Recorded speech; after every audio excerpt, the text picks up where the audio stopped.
if this isn't reality, then what is? Like, what else is there? Why is there this intimation that there's something beyond this that we're not getting, and then we're looking for something beyond that we can't find, and all we ever find is this? So we come right back to where we were and go, well, there's this is what there is. Then we can look at the way it is and say, well, it is changing, it is dynamic. There's a changing nature to form. I take reality as totality because I can't find anything else but this. So I don't assume that this isn't reality. I say, well, this is reality. This is what else can I find? Like, I don't know about origins or genesis. I have no way. I don't know how I would know that. But there is this, and there is this in its irrefutability. There's this in its dynamic, and there's this insofar as that if you look, we don't have any existence independent or apart or separate from the functioning of reality. You're looking for reality, but this is reality. In the sense you are intrinsically, because how else could any of us have any existence apart from this functioning? You can't avoid reality. The fact of occurrence can't be refused, it can't be avoided. You can say it's very basic, very simple acknowledgement, and it can get overlooked when we're looking to gain something on going on a path and thinking that somebody knows something that I don't know and that they've got access to some kind of secret knowledge of the universe or whatever it might be. And a lot of these guys are trying to deflect back, the good ones are trying to deflect back on that and kind of go, look, this is what is being pointed to. Maybe it's not being appreciated or acknowledged, but it's the fact of existence. You're listening to the Nonduality Podcast. This is Nick Higham from nisargayoga.com. Here with me as usual is Paul Dobson, and our guest is Cormac Doherty. A lot of spirituality seems to be about practices, kind of seeing them as the thing itself, like the practice, as opposed to, no, this is just another way of exploring this. This is a tool, like a microscope or a telescope or whatever else, like some kind of equipment to explore reality with. This is a trick, a launch pad into another way of exploring it, not an end in itself. And the end of meditation is to realize that everything is meditation. There's only meditation, but it's no longer a chasing of some kind. That's how I'd interpret it. It sounds like he's saying, like, goal orientation or striving to get somewhere or to get some kind of state, if you like, enlightenment or whatever, who knows, but the idea that somehow the spiritual inquiry is going to get somewhere and you're going to get something and become something else, and incredible absolute knowledge or perfect state where you never have any problems. He's kind of, I guess, that's a theme that comes up in a lot of systems that, they talk about this, but just that idea that they're kind of saying, look, what we're looking at is what is. So experiencing is, or if you like, existence is, or whatever kind of language you want to use, but there's the facticity, the irrefutable fact of this right here, right now, this that isn't dependent on some kind of technique, isn't dependent, no meditation is going to get you closer to this than what's already the case right here, right now. So in a sense, it's just trying to dispel certain fantasies or certain kind of goal-oriented mindsets that we perhaps are functional or useful within our day-to-day. So for example, if you're studying for a test or you're doing your driving license, you're going to study and practice and you expect to get something at the other end of it. Like, I expect to get past the test and get the license, or I expect to study for the exam and get the degree, or I expect to put the ingredients together and get something I can eat at the other end of it. So we have this kind of goal-oriented mindset that maybe is functional and for certain actions in the world. But when we're talking about these kinds of inquiries, you're talking about being. You're talking about what is.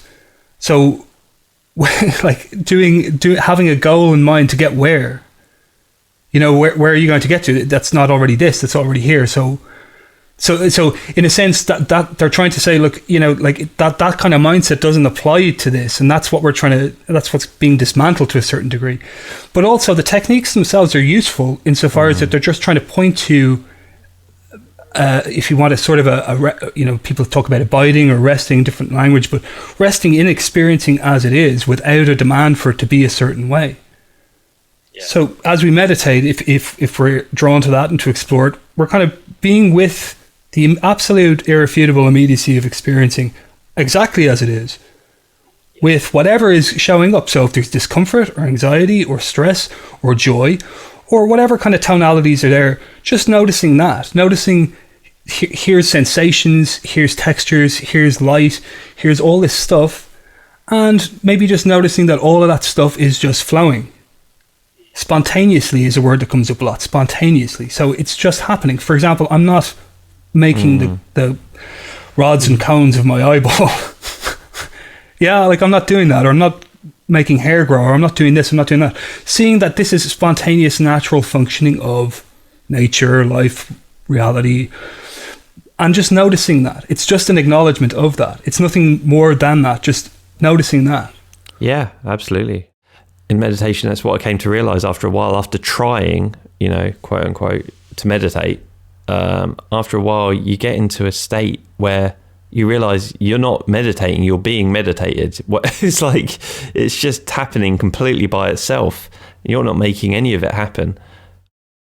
The idea of it's just an idea that you're making it happen. That kind of eventually sort of subsides. Whatever that little functioning in the brain or the mind or whatever it is, it kind of sort of takes a back seat, and you realize that it's all happening by itself. And that's kind of like, not to make a conclusion out of that and say, oh, there's no self, there's no doer or anything like that, but just to see that that's another way of being with this. That's another, exploration of this. It shows that, oh, actually things aren't as solid and simple as I thought they were. It's actually very subtle and very, almost, well, you can't conclude it in any way. Just very subtle and very, I don't know the word for it. There's a word there somewhere. Well, it's so subtle, there is no word. Yeah, that's it. That's the one. It is an exploration, isn't it? And it's absolutely fine to use a tool, but put it down once you've used it, Experiencing seems to be tuned in to this spectrum of experiences, all the various qualities that we experience in life. The spectrum is seamless. It's like, for whatever reason, there's this kind of urge to pursue a certain part of that spectrum, or to actually go beyond the spectrum, to find something better, basically better than this here and now. There's only reality. It's all in one place. It's all now. But some of us seem to need to go through all this stuff to then eventually realize, no, it's all the higher truth. It's all one truth. There's no higher or lower truth. It's all reality. Just kind of like whatever is making these absolutely ecstatic, blissful states that you might have in deep samadhis is the same functioning, the same engine, whatever's driving this, that is in your deepest misery and despair. Like, it's nothing different. It's all made of the same, whatever that is. It's all that same fact of experiencing. Whatever that is present throughout. And there's nothing actually other than an idea or an interpretation that says it's any different. There's no lines. There's actually no dividing walls between those states. It's a really weird situation, actually. Like, yeah, we've got this groundedness or ground of experiencing. You could say that is the base or the basis, in the sense that there's no outside of it. You can't get outside of it, of the fact of experiencing. So you have that, and then what you have is, you could say, the kind of fluidity or the dynamic of that. So in other words, what we talk about is flow or change. I don't mean flow state. I mean the actual spontaneous happening of reality as a shifting, morphing, changing. The other aspect of the goal orientation, the other side of that, is looking for fixity. So in other words, we're looking for some fixed state of peace, some fixed state of love, some fixed state of whatever. But as you say, these are ephemeral states. They arise and then they pass. It's like going on whether we take a psychedelic trip or some intense meditative experience. It's real in its appearance. Like, so when it's there, it's real in appearance, but then it passes, and you can't hold on to these states. And part of when it comes to suffering, certainly in Buddhism or something like that, that's kind of what one of the angles the Buddha takes, where he's kind of going, well, look, has anybody ever had a state of happiness where it just never changed? And people are like, well, no, not really. And he goes, has anyone ever had a state of total health where you've never had any ailments, and not really? So he goes, well, like, if we keep looking in the world for something stable, are we kind of ignoring the fact that things don't have that kind of stability? And so it's not that we don't seek out these things. From time to time, we're going to seek out different things for different reasons, and we don't need to get wrapped up in that, but just acknowledging that things change. Body changes, feelings change, emotions change, circumstances change, relationships change, culture changes, the planet's changing. And just things that are even imperceptible. I think the moon is moving away from the Earth like 1.5 inches a year. Some people make measurements like that. So whatever we kind of look at, whether it's what we regard as internal as feelings and emotions, or external if we think of the world, there's just this flux and change and motion. But experiencing is sort of the ground, in the sense that there is always the experiencing of that. So you've got this kind of, you've got this interplay, or you've got this thing of the isness, the beingness, or what we regard as unchanging beingness, or something like this. The flux, the motion, the change, the dynamic, But when we go looking for what's the core, what's the essence, what is it like, you don't get hold of anything. So if you think about it scientifically, like, people go, well, can we find the ultimate particle, or can we get to the bottom of whatever it is? But we don't. It just, like fractally, it just opens up into more and more stuff. You never get to the bottom of it. If we look internally, we have absolutely an irrefutable sense of let's call it absolute subjectivity for convenience, but like, there's a sense of the site or locus of experiencing. I am, or whatever. But you can't objectify that. You can't turn that into an object, because if I could turn that into an object, what would be knowing that, right? So it's grounded in that sense, right? Subjectivity is grounded. But then you have the folks like the Buddha and these guys who say, there isn't an essence. Emptiness means like it's empty of intrinsic essence. But what there is this dynamic appearance that is doing itself, we'll say. But you never get to the core of it. So it's almost like this sort of changing, morphing, whatever, but like you can't say what it is. And that's part of the ambiguity of it, like, where it's like, well, is it a substance, or is it the lack of a substance?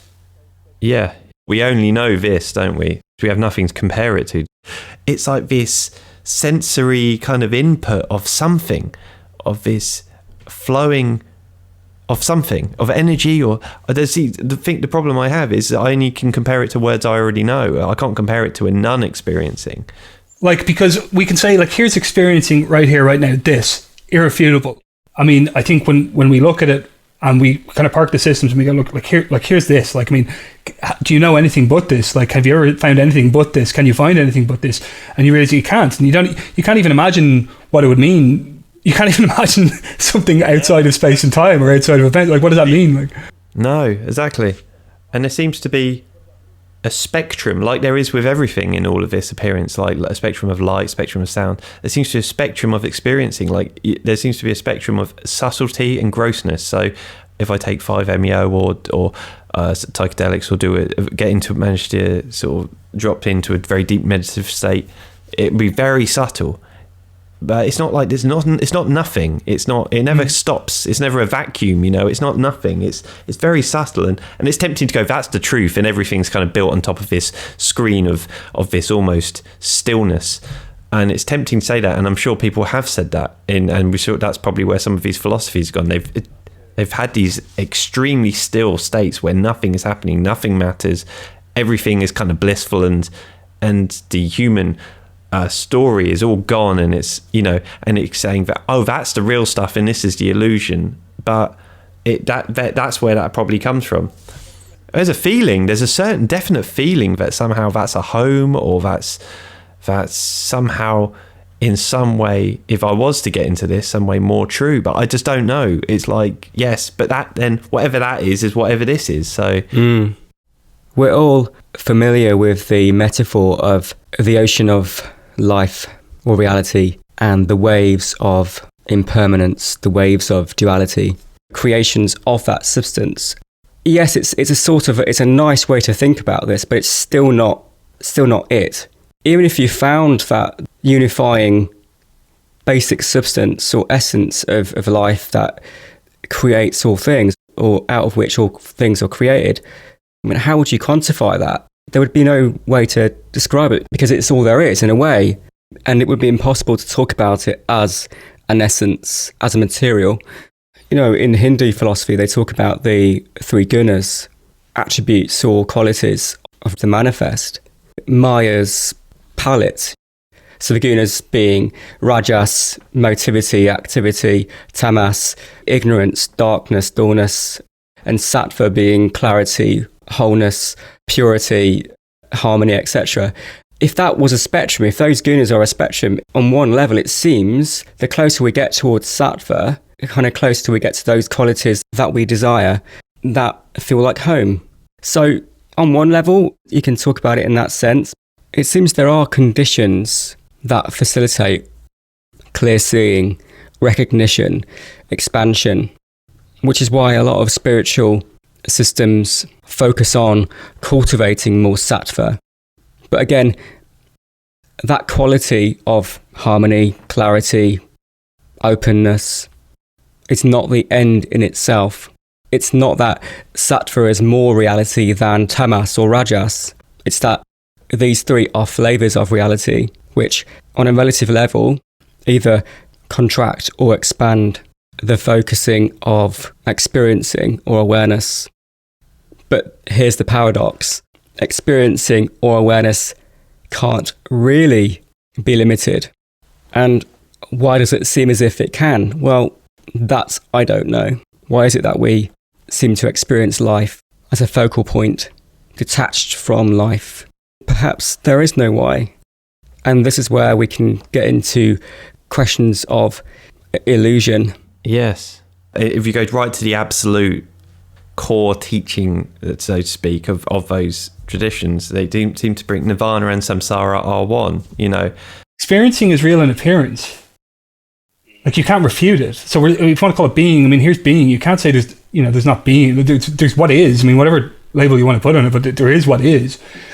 The question people have, and I think people have always had to a certain extent, is, well, what is the status of it? Like what? How real is real, or what is real, or is it? You know what I mean? And so because and this is my sense of it, but because there's no outside of experiencing, we end up, or we can end up with these kinds of ideas of, well, maybe we're brains in vats, or maybe it's a matrix, or maybe it's a dream, or maybe it's this, or maybe it's that, but we can't verify those claims.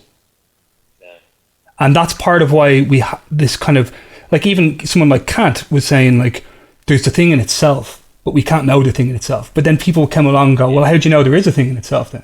You can't know the thing in itself. So, different arguments can be made. I think, again, we can, like, part of what I'm exploring is just kind of this idea of undecidability.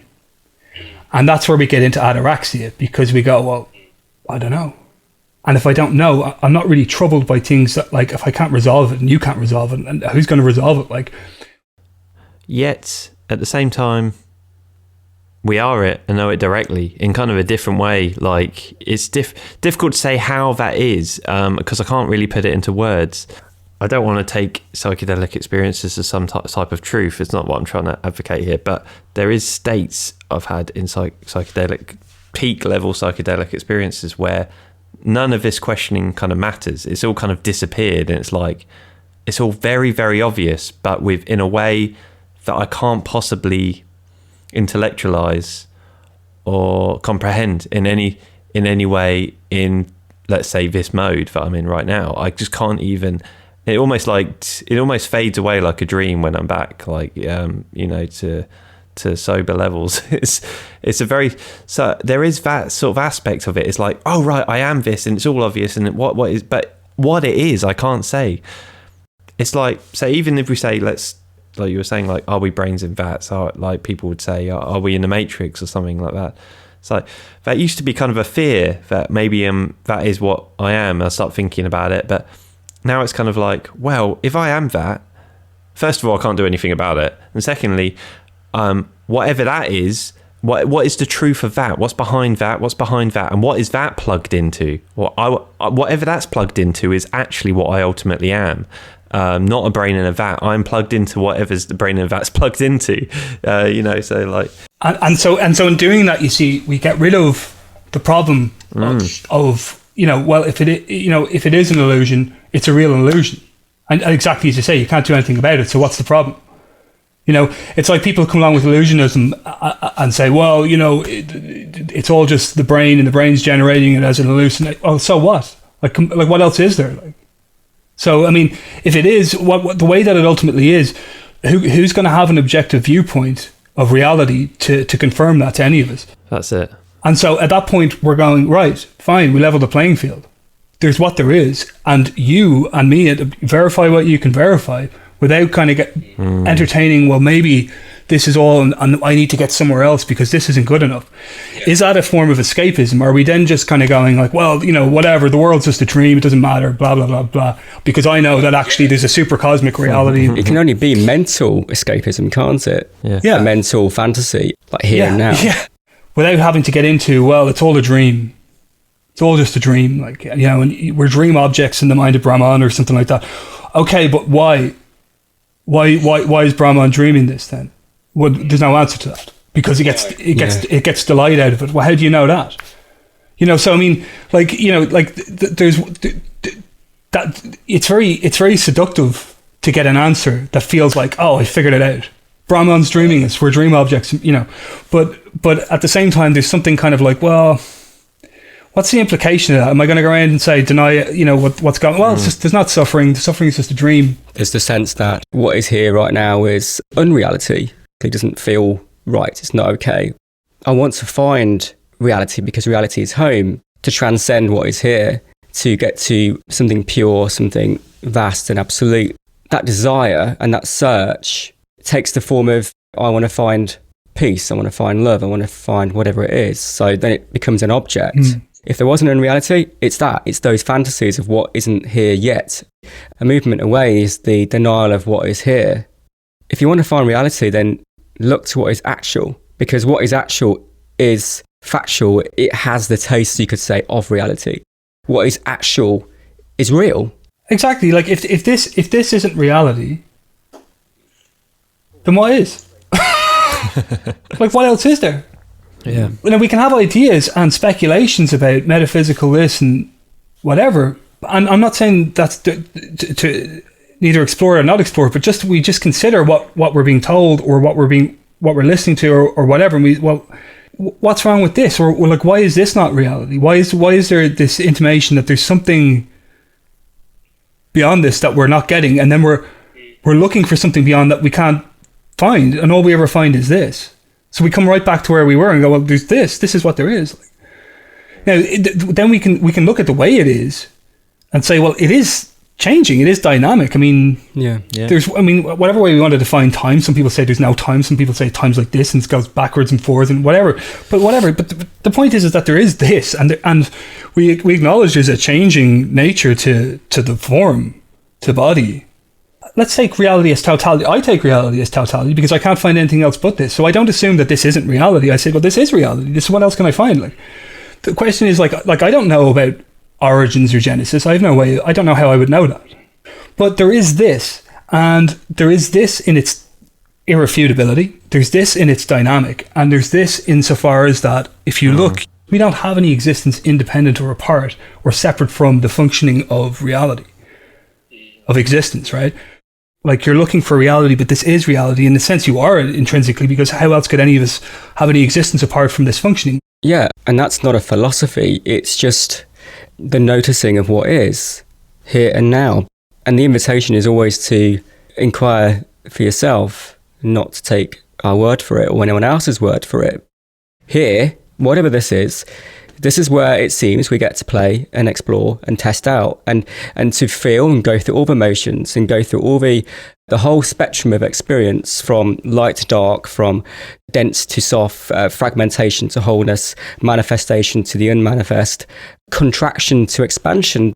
Delve in. You can't not delve in because you're already fully in it, because ultimately you are it. You can't separate the experiences along that spectrum from the experiencing itself.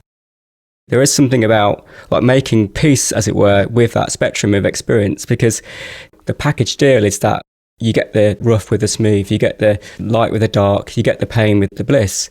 It's not about kind of pursuing one side of those polarities, because that misses the point. Each side of the polarity needs the other side to actually be what it is, and that's the yin-yang nature of existence. And so it's like, make peace with that. You know, that is ataraxia, the recognition that the depth of the ocean is seamlessly at one with its superficial waves. And so it's not really a making piece, it's the noticing of what already is, of what you already are. Yeah, it's sort of being open to the way experiencing is. And as you say, there's going to be ups and there's going to be downs, and it's dynamic, it's always changing and it's fluid. And you can notice that fluidity and notice that movement, if you like.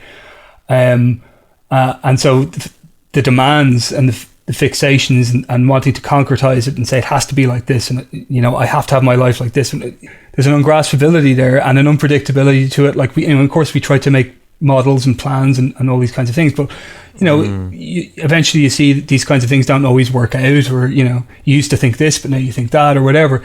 And just that openness, I mean, we're all just, no one's got it more right than anyone else. It's just like different frames of looking at it. Like, yes, there's that transcendental, extreme meditative mode of just spending lifetime after lifetime in the same country meditating. Like, I'm not saying the same person, but out of people, just a lineage of people spend their whole lives meditating, and that is one way of looking at this. And then there's just infinite ways of looking at this, though. This is why I always come back to, I don't know. We talk about this and we go, look, it's this, it's reality, and it's what's happening now. But you can take that on as an idea, and it won't do anything for you whatsoever. It'll just be another idea until you've like literally exhausted all your options, maybe, or however you come to this, and experience that as an absolute unshakable truth. Like, not a conclusion, but just, okay, there's, this is never departs from itself, then you'll take it on as an idea, and you might repeat it to others, and that's it. It'll be shallow. It won't have a substance to it. But you've kind of got to exhaust these options, like, of explorations almost, haven't you? You might have to, you might not have to. It depends on, everyone's different. That's the thing. You can't say there's one path, because everyone's slightly different. You might just get it, like Ramana Maharshi or someone just suddenly one day got it. He didn't do any practice or anything before that, as far as I'm aware. He just and that happens to people, and there's no explaining it. You can't say, I'm going to teach how he got it. It's just... They also say there's nothing to get. It's like, yes, they got it, so to speak, but they will be the first ones to say, yeah, and there's nothing to get. You are it. This is it. That's the real teaching. Yeah, like existence is, experiencing is, fact. Like, you can't avoid it. You can't avoid reality. No. You can't refuse it. Like, the fact of occurrence can't be refused. It can't be avoided. So, like, you can say it's a very basic, very simple acknowledgement, but maybe it gets overlooked. And it can get overlooked when we're looking to gain something on going on a path and thinking that somebody knows something that I don't know, and that they've got access to some kind of secret knowledge of the universe or whatever it might be. And a lot of these guys are trying to deflect back, the good ones, we'll say, are trying to deflect back on that and kind of go, look, this is what is being pointed to. Maybe it's not being appreciated or acknowledged, but it's the fact of existence.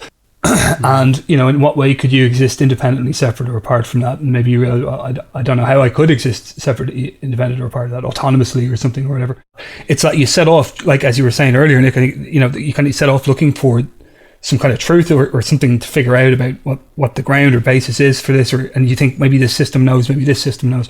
But then what happens is that if you keep exploring, you start to realize, well, they're saying this and this person's saying that, and actually that guy says this and this woman says that, and then which one is it? Like, and you start to realize you can't really land on one. Like, you can't really decide. And that can be initially kind of disorienting or whatever. But then you do open up to what kind of indirectly to what you can verify and say, well, there is the fact of experiencing fact, and I know that, and that is so. But beyond like whatever grand narratives, and when we're talking about this stuff, we're not talking about, like, again, this isn't talking about like you're kind of, you have practical beliefs, like I believe there's milk in the fridge, or I believe that I've left the bins out the front and all that kind of stuff. Just on the grand kind of narratives, the grand kind of explanatory narratives. You can't avoid reality. Can you find anything that isn't real? Like, can you actually find unreality?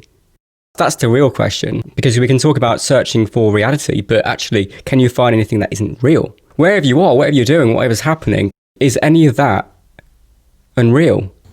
It's like, yeah, we can talk about unreal things compared with real things. Like a pirate copy of a film is not the real copy, but actually that movie itself is real. You can talk about a counterfeit piece of artwork in comparison with a true Picasso, but it's still a real painting. Yeah, it's real as counterfeit. So we can't find anything that isn't real. Only in comparison. Yeah, exactly. Yeah. In imaginary comparisons, because there's no original comparison to compare it to. So it's only unreal in comparisons inside of this thing, in which there's no comparison to. There's no reference points. It's madness, isn't it? So we can't find anything other than reality, or you can't find anything other than what is, if you want to put it that way, or whatever way you want to put it. But you can't find anything other than being. This is why, when people say, well, there isn't non-being, because if you were experiencing not experiencing, that would be an experience. So that would be, so you can't find anything like other than what is. And if it's a fantasy, it's real as a fantasy. If it's a counterfeit, it's real as a counterfeit. It's real in appearance. Now, the status of it, you could say, well, it's compared, as you say, Paul, compared to the original movie, you could say, well, actually, this one is a copy or whatever. But in the actuality of what's occurring, to what you're saying, like, yeah, absolutely, it's what is. It's real as a counterfeit, or it's real as being a phenomenon, or whatever way you want to put it. And nor can you really say that this is, well, you can. You can say anything, but this idea of everything is an illusion. Well, surely if everything is an illusion, then so is the notion of illusion. Yeah, like to say everything's an illusion, I mean, compared to what?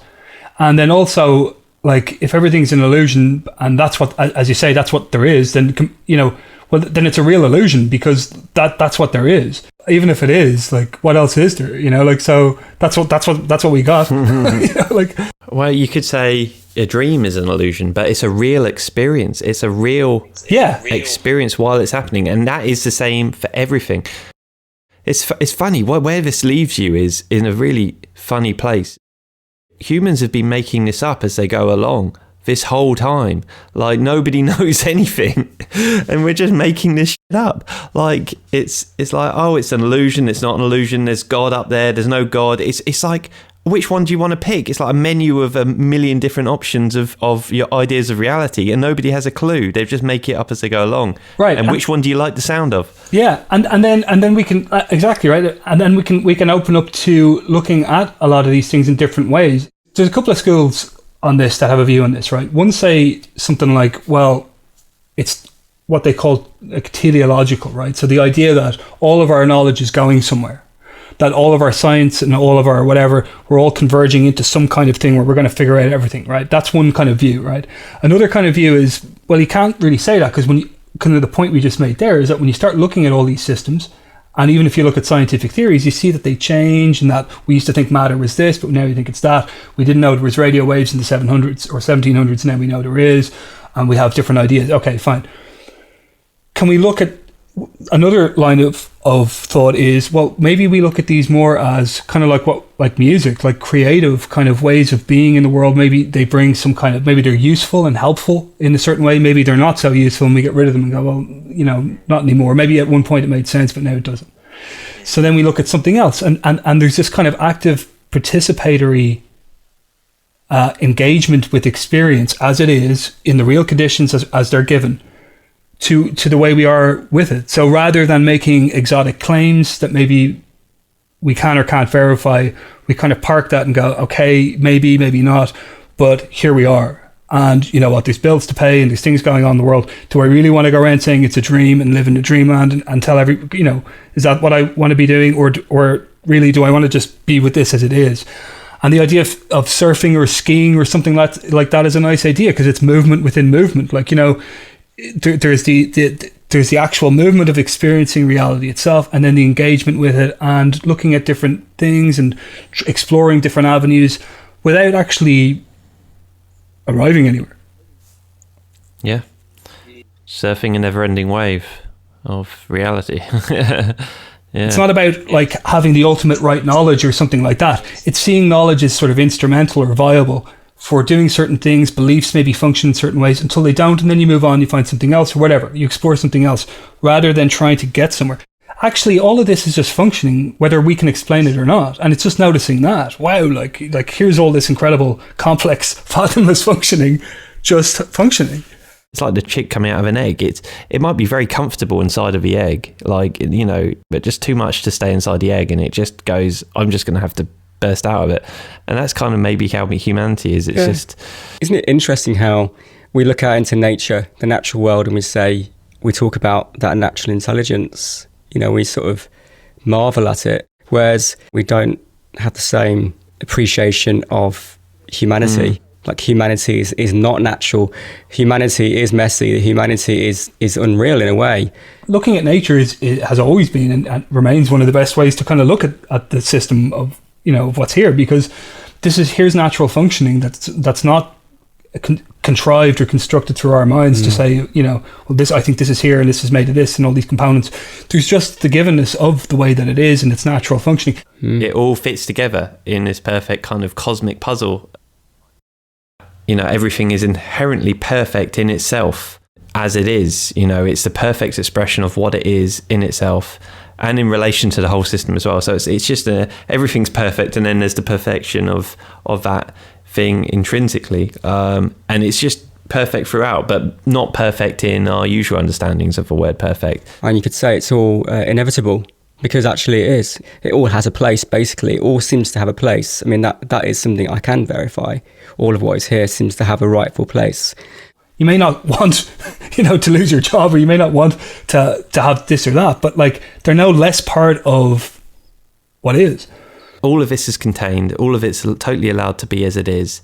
And while even in the midst of kind of like the turmoil of it, there's kind of a background piece, and I can't really say what that is. It's not necessarily about hitting an ultimate explanation. It's about being with this as it actually is and being engaged and participating and all this. And then you can kind of start to understand why we can use a word like peace. Yeah, absolutely. Attaching something to the end of the statement, your true nature is always going to be a half truth or an incomplete truth. My true nature is this. That's all I can say. And this seems to include every expression along that spectrum of experience. Yeah. And therefore, if it's just this and all of this, whatever this is, then there is no false, there is no unreal. You're actually infinitely more than you've taken yourself to be. You're not this contracted little thing. You are that, but you're also way more than that. And you're not trapped. You're certainly not trapped in that. At least when we can have discussions like this or inquiries like this, where we're not kind of going, oh, I know what the true self is, and let me show you, point you to your true self, and you know, this, where we can kind of just start to question it a bit and kind of go, what have we been told? Or we've all been there. I've been there. I mean, I remember like 5 years ago reading all this stuff and being like, wow, like, you know, awareness of my true nature. And, you know, everyone's going to be exploring things in their own way, and you know, and that's totally fine. I would never say to somebody, well, you have to believe this, or I wouldn't get into any of that. I can only talk from my experience. You can only talk from your experience, and say like, try this on, see how it fits. Does it fit? Is it comfortable? You know, just try it on, see how it goes.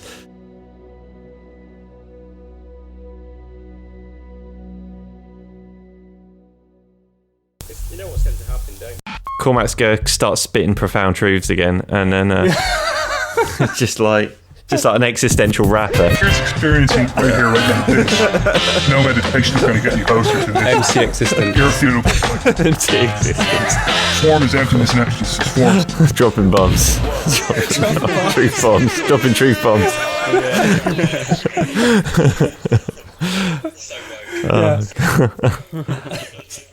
Zero fan base, like. I'm recording on Nonduality now. Are you guys recording? Yeah, I'm recording. Yeah. Sweet. Right, we're live.